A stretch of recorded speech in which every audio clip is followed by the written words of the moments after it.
Film के आगाज में एक तूफानी रात में समुंदर के दरमियान एक शिप नजर आती है जो कि एलिस की होती है। एलिस जो कि अपने फादर के फुटस्टेप को फॉलो करते हुए हर बड़े सी में सेल करती है। अब जबकि चाइना के टूर को मुकम्मल करके लंदन वापस जा रही थी, तब उसकी शिप पर कुछ और शिप्स अटैक कर देती हैं। एलिस को शिप के लोग एडवाइस करते हैं कि वो सरेंडर कर दे, मगर वो किसी भी सूरत अपने फादर की शिप को खोना नहीं चाहती, इसलिए वो शिप को फुल स्पीड पर चलाने को कहती है, सामने स्टोन नज़र आने पर भी। तब ही दूसरी शिप अटैक कर देती है, जिससे शिप आउट ऑफ कंट्रोल हो जाती है। एलिस हार ना मानते हुए खुद शिप के टॉप पर चढ़कर क्लॉथ को खोलती है और शिप को फुल स्पीड कर देती है, जिसके बाद सामने आने वाले स्टोन से बचाने के लिए क्लॉथ को कट करके डायरेक्शन चेंज कर देती है। ऐसा करके साथ ही साथ शिप के वो लोगों को भी बचा लेती है। सब एलिस को प्रेस करते हैं और सब लंदन पहुंच जाते हैं, जहां एलिस अपनी मदर से मिलती है। तब उसे पता चलता है कि लॉर्ड स्कॉट की डेथ हो गई है और उसके बेटे हैमिश ने सारे बिजनेस को टेक ओवर कर लिया है, जो कि एलिस का एक्स फियांसे भी था। हैमिश से मिलने पर एलिस को पता चलता है कि उसने शादी कर ली है और मजीद एलिस से रिजेक्शन का बदला लेने के लिए उसने एलिस के पीछे से कंपनी में एलिस के शेयर उनकी मदद से बाय कर लिए थे। अब वो एलिस के सामने ऑफर रखता है कि अगर उसका घर वापस चाहिए तो उसके फादर की शिप हैमिश को देनी होगी। ये सुनकर एलिस अपनी मदर पर बहुत गुस्सा होती है और गार्डन की तरफ चली जाती है, जहां वो एब्सोलम से मिलती है, जो कि एक बटरफ्लाई में ट्रांसफॉर्म हो चुका था। एलिस एब्सोलम की फॉलो करते हुए एक मिरर की मदद से वंडरलैंड पहुंचती है। व्हाइट क्वीन के पैलेस के बाहर गिरने पर एलिस व्हाइट रैबिट, ट्वीडल्स, डॉरमाउस, मार्च हेयर, ब्लड हाउंड, चिशायर कैट और व्हाइट क्वीन से मिलती है। वो सब एलिस को बताते हैं कि एलिस को वापस हेटर के लिए बुलाया गया है, जो कि पागल हो गया है क्योंकि उसे खेलते हुए ज़मीन पर हेट नज़र आती है, जिससे उसे जैबरवॉकी का अटैक याद आ गया है। ये वही दिन था जब उसने फैमिली खो दी थी। उन्हें लगता है कि सिर्फ एलिस ही है जो सिर्फ हेटर को ठीक कर सकती है। एलिस हेटर को मिलने जाती है। हेटर उसे देखकर बहुत खुश होता है। हेटर उसे बताता है कि उसे लगता है कि उसकी फैमिली अभी भी जिंदा है। वो एलिस से रिक्वेस्ट करता है कि उसे उसकी फैमिली से मिलवा दे, एक वही है जो काम कर सकती है। एलिस जब उसे समझाने की कोशिश करती है कि ऐसा नहीं हो सकता, तो हेटर एलिस से गुस्सा होकर उसका हाथ पकड़ता है और उसे घर से निकाल देता है। एलिस हेटर के लिए परेशान वापस उन सब के पास भागती है, जो एलिस को हेटर की मदद का एक वे बताते हैं। व्हाइट क्वीन एलिस को बताती है कि अगर एलिस क्रोनोस्फेयर की मदद से पास्ट में वापस जाकर जैबरवॉकी से फाइट करके हेटर की फैमिली को सेव कर ले तो सब ठीक हो सकता है। ये करना बहुत डेंजरस है, मगर एलिस इस वर्ल्ड की नहीं है, इसलिए वो ये कर सकती है। एलिस हेटर के लिए कुछ भी करने के लिए तैयार होती है, इसलिए इस रिस्क को उठाने के लिए भी तैयार होती है। व्हाइट क्वीन एलिस को एक बड़ी सी क्लॉक के पास ले जाती है, जिसके अंदर जाकर एलिस कंसल्टाइन को कन्विंस करना था कि वो पास चेंज करके हेटर की फैमिली को बचा ले। एलिस इस क्लॉक के अंदर जाकर कैसल ऑफ इटर्निटी में पहुंच जाती है। एलिस क्लॉक की नीडल की मदद से बहुत मुश्किल से दूसरी नीडल पर जाती है और कैसल के अंदर इंटर हो जाती है, जहां वो कंसल्टाइन को लिविंग क्लॉक के एरिया से एक क्लॉक को निकालकर उसे डेथ वाले एरिया में डालते हुए देखती है, जिससे एक आदमी की डेथ हो जाती है। इसी दौरान कंसल्टाइन को पता लग जाता है कि वहाँ कोई है। एलिस उसके सामने आकर बात करने का मौका मांगती है, जिस पर टाइम उसे 1 मिनट देता है। एलिस के बताने पर वो गुस्सा हो जाता है, ये कहते हुए कि उसे क्रोनोस्फेयर नहीं दे सकता, क्योंकि ऐसा करने पर पूरा वंडरलैंड डिस्ट्रॉय हो जाएगा, और ये भी कि वो पास्ट को चेंज नहीं किया जा सकता, आप बस उससे सीख सकते हैं। जिसके बाद वो एलिस को वहाँ से निकाल देता है। तब ही एलिस रेड क्वीन को टाइम के पास जाते हुए देखती है। इस बात का फ़ायदा उठाकर एलिस क्रोनोस्फेयर के पास जा पहुँचती है और उसे उठा लेती है। क्रोनोस्फेयर को पकड़ते ही टाइम को पता लग जाता है और वो उस तरफ भागता है, जहाँ पर सेकेंड और मिनट्स मिलकर मॉन्स्टर बन जाते हैं और एलिस को पीछा करने लग जाते हैं। एलिस उन सबसे बचते हुए क्रोनोस्फेयर को बड़ा करते हुए उस पर बैठकर निकल जाती है।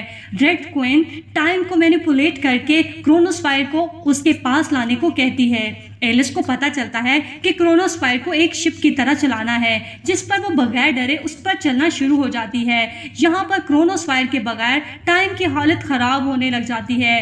वो अपने सर्वेंट को क्लॉक चलता रखते बोलकर एलिस के पीछे निकल जाता है। एलिस को वहाँ हॉरन वंडर्स डे मिल जाता है और इसमें इंटर करने लगती है कि टाइम उस पर अटैक कर देता है और हॉरन वंडर्स डे पीछे रह जाता है। एलिस टाइम से बचते पानी की एक बड़ी सी वेव के अंदर से निकलती है, फिर आगे बढ़ती है। टाइम पर पानी गिर जाने की वजह से वो वहीं फंस जाता है। एलिस अब गलती से रेड क्वीन के कोरोनेशन वाले दिन में पहुंच जाती है। वहां पर यंग हेटर से मिलती है जिसके साथ कैसल के अंदर जाती है। यहाँ पर वो रेड क्वीन के क्राउन सेरेमनी होने वाली है। हेटर रेड क्वीन के क्राउन का बॉक्स खोलता है। हेटर के फादर रेड क्वीन को क्राउन पहनाने की कोशिश करते हैं, मगर रेड क्वीन के बड़े सर की वजह से क्राउन उसके सर पर पूरा नहीं आता। इस पर हेटर हंस पड़ता है। रेड क्वीन गुस्से में आ जाती है। हेटर के फादर के ज़्यादा पुश करने की वजह से क्राउन टूट जाता है और सब रेड क्वीन का मजाक उड़ाने लगते हैं। रेड क्वीन गुस्से की वजह से आउट ऑफ कंट्रोल हो जाती है। ये देखकर किंग अपने बाद वाइट क्वीन को क्राउन ट्रांसफ़र करने का ऑर्डर करता है क्योंकि उसे लगता है कि रेड क्वीन अच्छी क्वीन नहीं बनेगी। रेड क्वीन के गुस्से में जाने के बाद हेटर के फादर उस पर डांटते हैं और उसे अपनी फैमिली के लिए एम्बैरेसमेंट समझते हुए दूर जाने का कहते हैं। हेटर वहाँ से डिसहार्ट होकर चला जाता है जिसे एलिस रोकने की ट्राई करती है, मगर वो नहीं सुनता। इस पर एलिस हेटर के पेरेंट्स के पास जाती है जहाँ पर वो वाइट क्वीन के बातों पर उसे उस इंसिडेंट के बारे में पता चलता है जिसकी वजह से रेड क्वीन का इतना बड़ा सर हो गया था। एलिस उस दिन में वापस जाकर उस इंसिडेंट को रोकने का डिसाइड करती है। एलिस उस दिन में इंटर करती है जहाँ एलिस छोटे हेटर से मिलती है। उसे अपने साथ अपने फादर के पास लेकर जाता है और एक अच्छी सी हेड बनवाने को कहता है। सीन रेड और वाइट क्वीन पर शिफ्ट हो जाता है जिनकी मदर और टार्ट्स खाने से मना करती है और किचन से भेज देती है। वाइट क्वीन चिपके से आकर लास्ट टार्ट पकड़ लेती है जिसे वो रेड क्वीन के बेड के पास आकर खा लेती है। तब भी रेड क्वीन और उसकी मदर भी वहां आ जाती है जो टार्ट्स को रेड क्वीन के पास देखकर उस पर शक करती है और वाइट क्वीन भी मुकर जाती है कि उसने टार्ट नहीं खाया। इस पर उसकी मदर रेड क्वीन को डांट देती है और रेड क्वीन गुस्से से कैसल से निकल जाती है। यहाँ हेटर अपनी बनाई हुई पहली हेड फादर को दिखाता है, मगर उसके फादर हेटर की तारीफ करने के बजाय उसकी बनाई हुई हेड को ठीक करने की चक्कर में उसको तोड़ देते हैं और डस्टबिन में फेंक देते हैं। इस पर हेटर डिसहार्ट होकर वहां से चला जाता है, ये सोचते हुए कि उसके फादर तो उससे प्यार ही नहीं करते। एलिस ये सब देखने के बाद रेड क्वीन को ढूंढने चली जाती है जिसे वो क्लॉक को हिट करने से तो बचा लेती है, मगर रेड क्वीन गिरकर पाउंड से जा लगती है। एलिस को टाइम की बात याद आ जाती है कि वो पास्ट को चेंज नहीं कर सकती, बस उससे लेसन ले सकती है। यही सोचते हुए उसकी नज़र हेटर के घर की विंडो पर पड़ती है जहां पर हेटर के फादर उसकी बनाई हुई हेड डस्टबिन से निकालकर अपनी पॉकेट में डाल लेते हैं, जिसका मतलब ये है कि वो हेटर के साथ स्ट्रिक्ट तो हो रहे हैं मगर ये सब हेटर की बेहतरी के लिए कर रहे हैं। तभी वहाँ टाइम आ जाता है जिसकी हालत क्रोनोस्फेयर से दूर होने जाने की वजह से ख़राब हो रही थी। वो एलिस से क्रोनोस्फेयर वापस मांगता है, मगर एलिस को हेटर की फैमिली को सेव करना है, इसलिए अपने पास पड़े हुए मिरर से अपने वर्ल्ड में वापस आ जाती है जहां होश में आने पर खुद को मेंटल हॉस्पिटल में पाती है क्योंकि क्रोनोस्फेयर और मिरर की बातों की वजह से हेमिश इस पागल समझते हुए वहां भेज देता है। वहां एलिस डॉक्टर को इंजेक्शन देकर बेहोश कर देती है। वहां उसकी मदर से सेव करने के लिए भी मदद करती है, जिस पर एलिस छत पर से कार्टलीफ के जरिए छलांग लगाकर घर वापस आ जाती है जहां से वो क्रोनोस्फेयर लेकर मिरर की मदद से वापस वंडरलैंड में आ जाती है और फाइनली वो हॉरन वंडर्स डे पहुंच जाती है जहां जैबरवॉकी के अटैक से बचते हुए लैंड करती है। जैबरवॉकी हर जगह आग लगा रहा होता है, सब लोग डरे हुए होते हैं, अपनी जान बचाने और इधर उधर भागते हुए नजर आते हैं। एलिस को हेटर की फैमिली नजर आती है, वो उन्हें बचाने भागती है कि उससे पहले जैबरवॉकी आग लगा देता है। एलिस को लगता है कि वो लेट हो गई है, वह सब मर गए हैं। तभी उस पर रिवील होता है कि रेड क्वीन ने उनको मरवाने की बजाय होस्टेज बनाया है और लोगों के आगे ये शो किया है कि वो सब मर गए हैं। असल में उसके गार्ड उन सबको पकड़कर साथ ले गए थे, जिसके बाद रेड क्वीन भी जैबरवॉकी के साथ चली गई थी। एलिस फौरन हेटर को ये सब बताने के लिए पहुंच जाती है जहां पर हेटर को बेड पर अधमरी हालत में देखती है। उसे ये सब बताती है और वो उसकी फैमिली को ढूंढने का प्रॉमिस करती है। ये सुनते ही हेटर ठीक हो जाता है। सीन रेड क्वीन पर शिफ्ट हो जाता है, जिसे टाइम आकर बताता है कि एलिस हेटर को फैमिली को ढूंढने के लिए सब कर रही है। ये सुनते ही रेड क्वीन टाइम को होस्टेज बना लेती है और अपने गार्ड को वार्न कर देती है कि एलिस आ रही है। एलिस व्हाइट क्वीन, हेटर और बाकी सबके साथ रेड क्वीन के पैलेस की तरफ निकलती है, जहां पहुंचकर अलग अलग हेटर की फैमिली को ढूंढने लग जाते हैं, मगर रेड क्वीन के सोल्जर उन सबको पकड़ लेते हैं। हेटर और एलिस बचते हुए रेड क्वीन के रूम में पहुंच जाते हैं, जहां एक ग्लास फ्रेम में रेड क्वीन ने हेटर की फैमिली को छोटा करके रखा होता है। हेटर को उन्हें पकड़ते ही रेड क्वीन वहां आ जाती है। एलिस से क्रोनोस्फायर लेकर उन दोनों को बाकी सबके साथ ले आती है। रेड क्वीन व्हाइट क्वीन को वापस उस डे में ले जाती है जहां व्हाइट क्वीन ने उस पर टार्ट खाने का झूठा इल्जाम लगाया था। रेड क्वीन के सोल्जर एलिस को फ्री कर देते हैं क्योंकि वो रेड क्वीन से खुश नहीं होते। टाइम एलिस को कहता है कि अब वही है जो ये सब ठीक कर सकती है। उसे क्रोनोस्फायर को वापस क्लॉक में रखना होगा, वरना वंडरलैंड डिस्ट्रॉय हो जाएगा। एलिस अपनी सारी टीम को टाइम को वापस क्लॉक ले जाने का कहती है।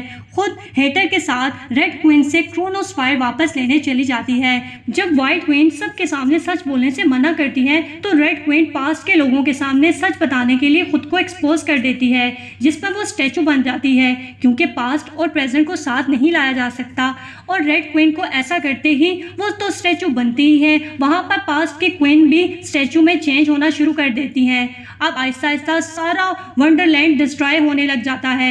एलिस और हेटर वहाँ पहुंचकर वहाँ दोनों क्वींस को लेकर क्लॉक की तरफ बढ़ते हैं। सब डिस्ट्रॉय हो रहा होता है। डिस्ट्रैक्शन से बचते हुए वो सब क्लॉक तक पहुंच जाते हैं। ये बहुत ही सस्पिशियस मोमेंट होता है। एलिस तेजी से भागती है और क्रोनोस्फेयर को उसकी जगह लगाने के लिए जाती है। एक एक कर कर वहाँ सब स्टैचू में तब्दील होने लग जाते हैं। एलिस बिल्कुल क्रोनोस्फेयर की जगह पहुंच जाती है, मगर रखने से पहले ही स्टैचू में तब्दील हो जाती है। सारा वंडरलैंड खत्म हो जाता है, हत्ता कि एलिस जिस मिरर से आई थी वो भी ब्लैक होने लग जाता है। अब क्या मतलब ऐसी एंडिंग का? इतनी मेहनत के बाद सब डिस्ट्रॉय हो गया, एलिस हमेशा के लिए वहीं फंस गई। अचानक वापस सीन एलिस पर शिफ्ट हो जाता है, जहां एलिस के हाथ में पकड़ा हुआ क्रोनोस्फेयर अट्रैक्ट होकर उसकी जगह पर लग जाता है, जिसके बाद सब ठीक होने लग जाता है। सब लोग नॉर्मल हो जाते हैं और पूरा वंडरलैंड हरा भरा हो जाता है।